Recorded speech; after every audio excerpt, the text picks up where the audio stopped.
আসসালামু আলাইকুম প্রিয় ফুটবল ফ্যান্স। আজকে কথা বলবো এল ক্লাসিকো নিয়ে। বার্সেলোনা এবং রিয়াল মাদ্রিদের মধ্যকার যে ম্যাচটি অনুষ্ঠিত হয় সেই ম্যাচকে কিন্তু এল ক্লাসিকো বলা হয়। কিভাবে অনুষ্ঠিত হবে সেটা নিয়ে বিস্তারিত আলোচনা করব। আপনি যদি কোপা দেল রের দিকে তাকান তাহলে দেখতে পারবেন প্রথম যে সেমিফাইনাল সেখানে মুখোমুখি হবে বার্সেলোনা এবং অ্যাটলেটিকো মাদ্রিদ। দ্বিতীয় সেমিফাইনালে মুখোমুখি হবে রিয়াল সোসিয়াদ এবং রিয়াল মাদ্রিদ।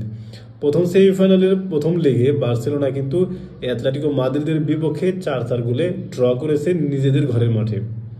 আর দ্বিতীয় যে ম্যাচটি অনুষ্ঠিত হবে বা সেকেন্ড লেগ, সেই ম্যাচটি যদি বার্সেলোনা অ্যাটলেটিকো মাদ্রিদের বিপক্ষে জিততে পারে তাহলেই কিন্তু বার্সেলোনা চলে যাবে কোপা দেল রের ফাইনালে।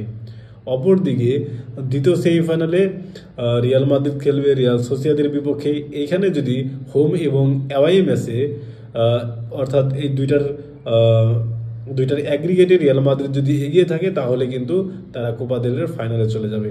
দেখেন, প্রথম সেমিফাইনাল থেকে যদি বার্সেলোনা জেতে এবং দ্বিতীয় সেমিফাইনাল থেকে যদি রিয়াল মাদ্রিদ জেতে তাহলে অবশ্যই কোপা দেল রের ফাইনালে আবারও একটি এল ক্লাসিকো দেখতে যাচ্ছে ফুটবল বিশ্ব।